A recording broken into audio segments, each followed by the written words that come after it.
Hello everyone, this is me Kunayan Khan, your buddy to take you for an easy and interesting ride to the fundamentals of accountancy.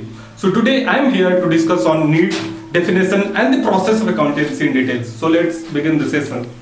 तो आज का पहला topic है need of accounting. ठीक है, तो हम लोग समझते हैं पहले कि अकाउंटिंग के मतलब क्या होता है। अभी के लिए बस इतना समझ लो कि अकाउंटिंग के मतलब होता है रिकॉर्डिंग। रिकॉर्डिंग के मतलब कुछ भी हो रहा है उसको रिकॉर्ड करके रख लेना। बिजनेस में जो कुछ भी हो रहा है, परचेज सेल सबको रिकॉर्ड करके रख लेना, इसी को बोलते हैं क्या, रिकॉर्डिंग। ठीक है, तो अभी के लिए हम लोग इतना समझे कि अकाउंटिंग का मतलब क्या होता है, रिकॉर्डिंग। अब हम लोग समझते हैं कि इसका जरूरत क्यों पड़ा, ये रिकॉर्डिंग का या फिर अकाउंटिंग का जरूरत क्यों पड़ा, हम लोग ये समझते हैं। देखो, जब एक बिजनेसमैन बिजनेस स्टार्ट करते हैं ना, तो डेली बेसिस से बहुत ऐसा ट्रांजैक्शन जो अकर होता है, हर एक ट्रांजैक्शन को वो अपने माइंड पे स्टोर करके रख नहीं सकता मेरे भाई, इसीलिए इसका जरूरत पड़ा, रिकॉर्डिंग का जरूरत पड़ा, अकाउंटिंग का जरूरत पड़ा। ठीक है, रीजन 1। रीजन 2 क्या था कि जब एक बिजनेसमैन बिजनेस को स्टार्ट करता है ना, तो उसका सोल मोटिव होता है प्रॉफिट कमाना, है ना। कोई भी बिजनेस स्टार्ट करेगा तो उसका क्या मोटिव रहता है कि प्रॉफिट कमाना। अब देखो, सपोज 1/4/2020 को वो बिजनेस स्टार्ट करता है, पूरे साल वो बिजनेस करता है। ठीक है, तो at the end of the year वो ये जानना चाहता है कि उसके बिजनेस ने पूरे साल कितना प्रॉफिट कमाया। ये पूरे साल वो बिजनेस करता है, तो at the end of the year वो ये जानना चाहता है कि उसके बिजनेस ने कितना प्रॉफिट कमाया, कितना प्रॉफिट या लॉस कमाया। ठीक है, कितना कैपिटल वो इन्वेस्ट किया, वो बिजनेसमैन कितना कैपिटल इन्वेस्ट किया अपने बिजनेस में,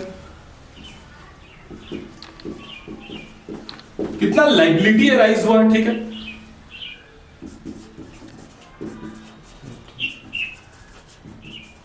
कितना डेटर या क्रेडिटर हुआ। डेटर मतलब कितना बिजनेस ने दूसरे को उधार दिया है, क्रेडिटर के मतलब कितना बिजनेस ने दूसरे से उधार लिया है। ठीक है, तो ये सब जानने के लिए क्या प्रॉपर रिकॉर्डिंग होना जरूरी है। ठीक है, कितना एक्सपेंस हुआ है। अब देखो,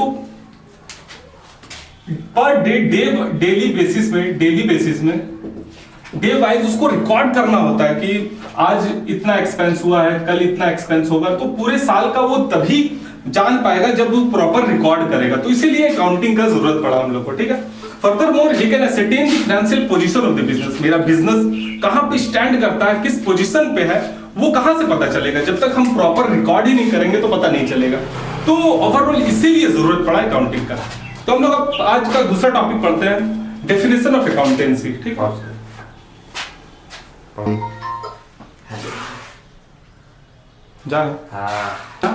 डेफिनेशन ऑफ अकाउंटिंग।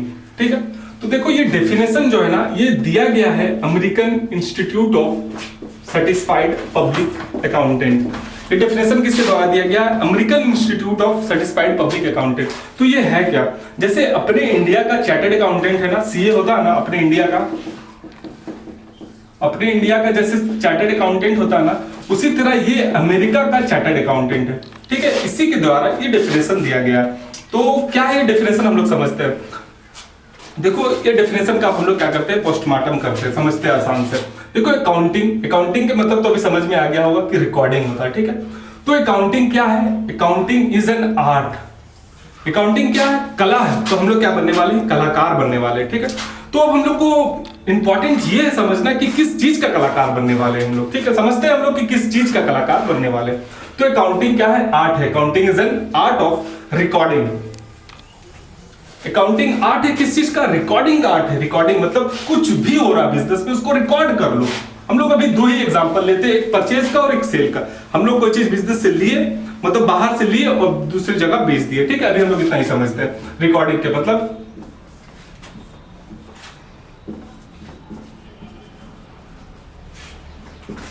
कुछ भी बिजनेस में हो रहा है उसको रिकॉर्ड कर लेना। सपोज हम लोग कुछ परचेज किए, लिख लिए, सेल किए, कुछ लिख लिए, सब एक ही जगह लिख देते हैं। ठीक है, तो रिकॉर्डिंग का मतलब यही होता है। अब हम लोग को समझना है कि क्लासिफाइंग के मतलब क्या होता है। क्लासिफाइंग के मतलब होता है ये जो रिकॉर्डेड चीज है ना, उसको बाइफरकेट करना, अलग अलग कर देना। तो परचेज को एक साइड करना,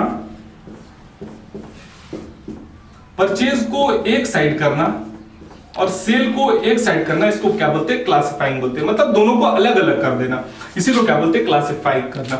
और समराइजिंग करना मतलब होता है इसको बैलेंस करना। ठीक है, हम लोग समझ, इतना दूर तक हम लोग को समझ में आ गया कि अकाउंटिंग आर्ट है, accounting is an art of recording, classifying and summarising. इतना दूर तक हम लोग समझ में आ गया। In a significant manner, significant का मतलब हम लोग समझना है, सिग्निफिकेंट का मतलब होता है सीक्वेंस में चलना, पहले रिकॉर्डिंग ही होगा, फिर क्लासिफाई होगा और फिर समराइज होगा। मतलब इस तरह सीक्वेंस फॉलो करना, ऐसा नहीं कि पहले समराइज कर दिया, फिर क्लासिफाई कर दिया, फिर रिकॉर्डिंग किया, ऐसा नहीं चलेगा, ठीक है। हम लोग को एक सीक्वेंस फॉलो करना है कि पहले रिकॉर्डिंग ही होगा, फिर क्लासिफाई होगा और फिर समराइज होगा in a significant manner and in terms of money. और वो चीज पैसे के टर्म में होना चाहिए, ठीक है। देखो भाई, बिजनेसमैन जब बिजनेस करता है ना तो उसका सोल मोटिव होता है पैसा कमाना। अगर पैसा नहीं होगा तो यहाँ पे खेलता होवे ना, ठीक है। तो क्या होता है, पैसे के टर्म में होना चाहिए। अब हम लोग को समझना है ट्रांजैक्शन और इवेंट क्या होता है। ये ट्रांजैक्शन के मतलब होता है लेन देन, ठीक है। जो भी बिजनेस का लेन देन है ना, वो उसको क्या बोलते हैं, ट्रांजैक्शन बोलते हैं। सपोज जैसे परचेज किए कुछ हम 1 लाख में और उसको सेल कर दिए 1,20,000 में, ये क्या है, ट्रांजैक्शन है। इसको हम लोग क्या बोलते हैं, ट्रांजैक्शन बोलते हैं, ठीक है। ट्रांजैक्शन, लेन देन। और इवेंट किसको बोलते हैं, ट्रांजैक्शन का एंड रिजल्ट को हम लोग क्या बोलते हैं, इवेंट बोलते हैं। जैसे परचेज किए 1 लाख में और बेच दिए 1,20,000 में, तो क्या हुआ, 20,000 प्रॉफिट हो गया। तो ये प्रॉफिट जो है ना, उसको इवेंट बोलते हैं। And result of the transaction को क्या बोलते हैं, इवेंट। इसको ट्रांजैक्शन बोलते हैं, ठीक है। तो इतना दूर तक हम लोग को अभी समझ में आ गया कि अकाउंटिंग आर्ट है, किस चीज का आर्ट है, रिकॉर्डिंग का आर्ट है। रिकॉर्ड मतलब कुछ भी बिजनेस में हो रहा है उसको रिकॉर्ड कर लो। क्लासिफाई मतलब रिकॉर्डेड चीज को अलग अलग कर दो। समराइज के मतलब बैलेंस कर दो। इन अ सिग्निफिकेंट मैनर, सिग्निफिकेंट के मतलब होता है सीक्वेंस में ही होगा, पहले रिकॉर्ड होगा, फिर क्लासिफाई होगा, फिर समराइज होगा। इन significant manner and in terms of money, और पैसे के टर्म में होना चाहिए सारा कुछ। ट्रांजैक्शन के मतलब बिजनेस का लेन देन, जो भी कुछ लेन देन हो रहा है उसको क्या बोलते हैं, ट्रांजैक्शन बोलते हैं। Event and result of the transaction को हम लोग इवेंट बोलते हैं। अभी तक इतना समझ में आ गया, which are in part at least. अब ट्रांजैक्शन और इवेंट, वही ट्रांजैक्शन और वही इवेंट को हम लोग यहाँ पे रिकॉर्ड करेंगे, कंसीडर करेंगे, जो फाइनेंशियल कैरेक्टर में हो। फाइनेंशियल कैरेक्टर देखो, फिर से बोला कि मॉनेटरी टर्म में होना चाहिए वैसा ट्रांजैक्शन या फिर वैसा इवेंट, हम लोग उसी को रिकॉर्ड करेंगे मेरे भाई यहाँ पे, जो पैसे के टर्म में हो। मतलब पैसा होगा जब ही खेल होगा, नहीं तो खेल नहीं होगा। एंड इंटरप्रेटिंग द रिजल्ट देयरऑफ, और फिर लास्ट में विचार विमर्श करना है कि कितना परचेज हुआ, कितना सेल हुआ, कितना प्रॉफिट हुआ, कितना लॉस हुआ, ये करना। तो पूरा डेफिनेशन ये है कि accounting is an art of recording, classifying, summarising in a significant manner and in terms of money, transaction and event which are at least in a part of financial character and interpreting the result thereof. तो यही है। अब हम लोग अपना तीसरा topic start करने वाले हैं।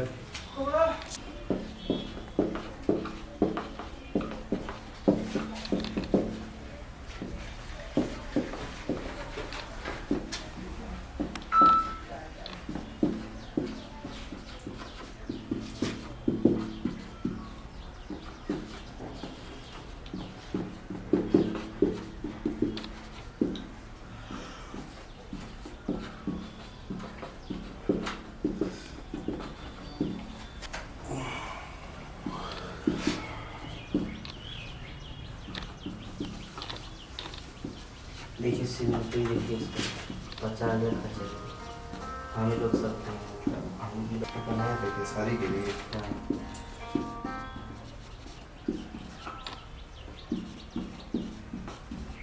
स्टार्ट करते हैं। प्रोसेस, फीचर्स, कैरेक्टरिस्टिक्स या एट्रीब्यूट्स ऑफ अकाउंटिंग, कुछ भी बोलना, कुछ भी बोलेगा, लिखना यही है, ठीक है।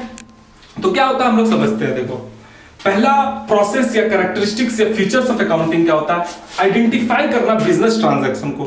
एक नॉन बिजनेस ट्रांजैक्शन होता है, एक बिजनेस ट्रांजैक्शन। तो हम लोग वही कंसीडर करेंगे यहाँ पे जो बिजनेस ट्रांजैक्शन होगा। देखो 2 एग्जांपल लेते हैं, ठीक है। एक परचेज गुड्स 1 लाख, 1 लाख का कोई बिजनेस गुड्स परचेज करता है, ये। दूसरा example, mother cooking food for their children. देखो, इसमें से हम लोग को आइडेंटिफाई करना होता है कि बिजनेस ट्रांजैक्शन कौन सा है, ये बिजनेस ट्रांजैक्शन है कि ये बिजनेस ट्रांजैक्शन है। देखो, जब माँ अपने बच्चों के लिए खाना पकाती है ना, तो ये बिजनेस ट्रांजैक्शन नहीं होता। क्यों नहीं होता? क्योंकि ये माँ प्रॉफिट कमाने के लिए ये काम नहीं कर रही है। क्या कर रही है? सर्विस प्रोवाइड कर रही है वो, ठीक है। तो बिजनेस ट्रांजैक्शन ये परचेज गुड्स ऑफ 1 लाख, ये बिजनेस ट्रांजैक्शन है। तो हम लोग को ये वाला कंसीडर करना है, यहाँ पे नॉन बिजनेस ट्रांजैक्शन जो है उसको कंसीडर नहीं करना। तो सबसे पहला प्रोसेस ऑफ अकाउंटिंग क्या होता है कि आइडेंटिफाई करो बिजनेस ट्रांजैक्शन को, ठीक है, आइडेंटिफाई करना बिजनेस ट्रांजैक्शन को, और उसके बाद फिर मेजरमेंट इन मनी, फिर पैसे में उसको मेजर करो कि कितना पैसे में वो आता है, ठीक है। फिर रिकॉर्डिंग, वही वहां पे हम लोग जहां पढ़े थे डेफिनेशन ऑफ अकाउंटिंग में, फिर रिकॉर्डिंग करना। रिकॉर्डिंग मतलब कुछ भी हो रहा बिजनेस में उसको रिकॉर्ड कर लो, कुछ भी हो रहा बिजनेस में, परचेज सेल परचेज, सबको रिकॉर्ड कर लो। अच्छा, रिकॉर्डिंग कैसे होगा? जर्नल एंट्री बना के हम लोग रिकॉर्ड करेंगे, जर्नल एंट्री बना के रिकॉर्ड करेंगे। ये सब हम लोग आराम से डिटेल्स में पढ़ेंगे, इसका अलग अलग चैप्टर होता है, वहां पे पढ़ेंगे हम लोग डिटेल्स में। उसके बाद क्लासिफाइंग, वही हम लोग अकाउंटिंग का डेफिनेशन में पढ़े थे, अकाउंटिंग आर्ट है, रिकॉर्डिंग का, क्लासिफाइंग का और समराइजिंग का, वही यहाँ पे है, देखो रिकॉर्डिंग, क्लासिफाइंग, समराइजिंग। क्लासिफाइंग के मतलब होता है क्या? रिकॉर्डेड चीज को क्लासिफाई कर दो, अलग अलग कर दो, बाइफरकेट कर दो। जैसे यहाँ पे परचेज सेल सब एक ही जगह मिक्स करके लिखा हुआ ना, उसको अलग अलग यहाँ पे करना क्लासिफाइंग बोला जाता है। देखो परचेज को एक साइड कर देते हैं और सेल को अलग कर देते हैं, इसको क्या बोलते हैं? क्लासिफाइंग। अच्छा, क्लासिफाइंग हम लोग कहां से करेंगे? लेजर बना के, लेजर अकाउंट बना के, ठीक है। कैसे लेजर अकाउंट बनता है इसका चैप्टर है, वहां पे हम लोग आराम से डिटेल्स में समझेंगे। समराइज मतलब इसको बैलेंस करना, कैसे करेंगे, कहां पे करेंगे? Trial balance, trading, profit and loss account and balance sheet बना के हम लोग क्या करेंगे? समराइज करेंगे। इसको डिटेल्स में हम लोग पढ़ेंगे आने वाले चैप्टरों में, ठीक है। और उसके बाद एनालाइजिंग एंड इंटरप्रेटिंग। एनालाइजिंग मतलब वही विचार विमर्श करना कितना क्या होता है, और फिर communicating to the users. Users अब दो टाइप का होता है, एक इंटरनल यूजर्स और एक्सटर्नल यूजर। इंटरनल यूजर और एक होता है एक्सटर्नल यूजर। इंटरनल यूजर जैसे बोर्ड ऑफ डायरेक्टर हुआ, मैनेजर हुआ, ठीक है, एम्प्लॉय हुआ, पार्टनर हुआ, जो बिजनेस के अंदर का आदमी है उसको क्या बोलते हैं? Internal users. एक्सटर्नल यूजर जो बाहर है, जैसे गवर्नमेंट एजेंसीज हुआ, उसके बाद फिर गवर्नमेंट एजेंसी, लेंडर, इन्वेस्टर, मतलब जो बिजनेस के अंदर का आदमी है, main board of director, manager वगैरह, उसको इंटरनल यूजर, एक्सटर्नल यूजर जो बाहर के, मतलब and result of the transaction अपने यूजर्स को बताना होता है कि कितना प्रॉफिट हुआ, कितना लॉस हुआ, कितना मेरे बिजनेस का क्या पोजीशन है, वो सब कुछ बताना होता है। तो यही है कैरेक्टरिस्टिक्स, फीचर्स और एट्रीब्यूट्स ऑफ अकाउंटिंग। तो हम लोग इसको याद करने के ट्रिक्स तैयार किए, ठीक है। वो ट्रिक्स क्या हम लोग समझते हैं। देखो, इसको याद करने का एक बहुत ही आसान ट्रिक्स है। I am Ravi, R for Ravi, ठीक है, C for Chandra, S for Sachin, SACHIN, Sachin, ठीक है। तो देखो यूज करना सिखाते हैं हम लोग, कैसे इसको यूज करना, ये ट्रिक्स को। आई फॉर आइडेंटिफिकेशन, ठीक है, I for identification, M for measurement in money, R for recording, C for classifying, S for summarising, A for analyzing और C for communicating to user। मतलब शॉर्ट ट्रिक्स क्या है? I am Ravichander Sachin, इतना याद रखना। रविचंद्र अपना इंडिया का स्पिनर बॉलर, याद ही है। सचिन तो सबको जानता है कौन है सचिन भाई, तो मैं कौन हूं? रविचंद्र सचिन, इतना याद करना। ये जो प्रोसेस, कैरेक्टरिस्टिक्स या एट्रीब्यूट्स ऑफ अकाउंटिंग जो है वो क्लियर हो जाएगा, ठीक है। फिर